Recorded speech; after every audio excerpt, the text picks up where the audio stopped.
This video is to show how I would practice the 16th notes in measure 20 of Suzuki Violin Book 1 Gavotte.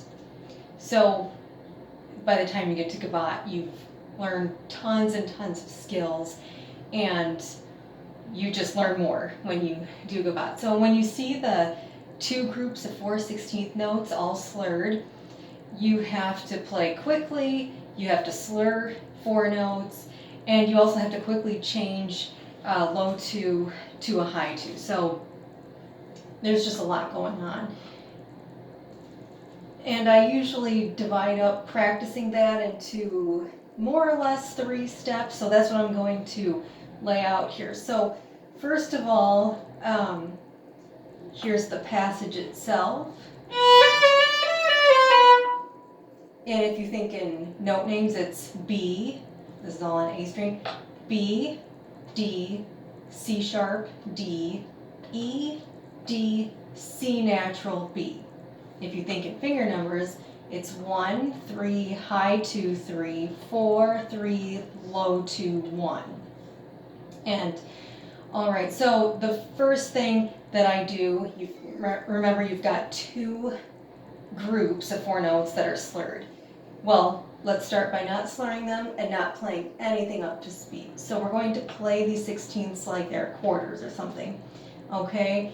And you can feel free to use lots of bow, however much you want, because eventually we want to make those slurred passages, you know, in a lot of bow. We want to use as much bow as we can to help with speed and everything. So, all right, while you play them separately, you want to keep in mind the rule that fingers, bow, then go. So your fingers should be moving very quickly and your bow should do nothing until your left hand fingers are ready.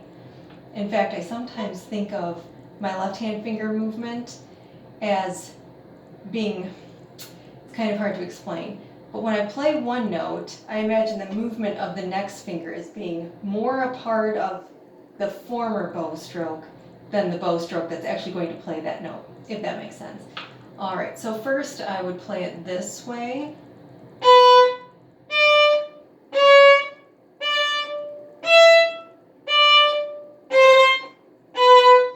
And I don't know if you could see that very well, but I tried as soon as I made a bow stroke to either lift or put down the next finger, and then even give myself time to wait. And that's just going to give you a very clean, clear sound when you play your fast notes. I'll do that one more time.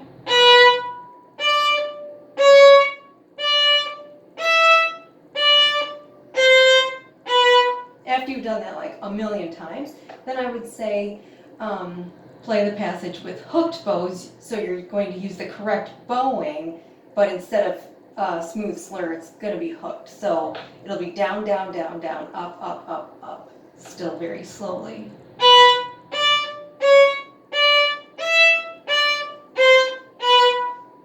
Okay, maybe here you could add a little speed after lots of practice. Maybe even faster. All right, then after that, we're going to add the slurs, but start slowly. And if at this point you get confused, because your bow should be slurring and then going right back and slurring, if you start to feel like you're playing the wrong bowing or, slurring the wrong notes together, just slow it down or go back to a previous step. Up.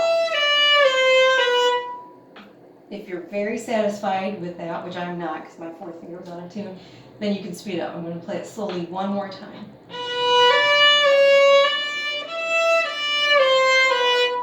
And then start to speed it up. Do that many times and then speed up. Do that many times, as incremental as you want or need to be, to make sure that you're always achieving a good sound even if it's too slow.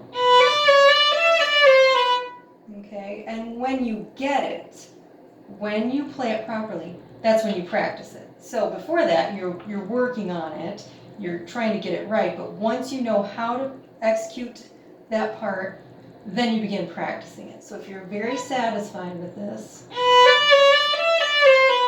then practice it by playing it many times, or making sure that you could play it up to tempo in the piece if you've got the rest of the piece up to tempo.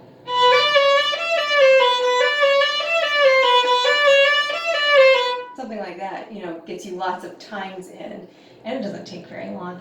So, all right, that is how I would practice the 16th note passage of Book 1 Gavotte.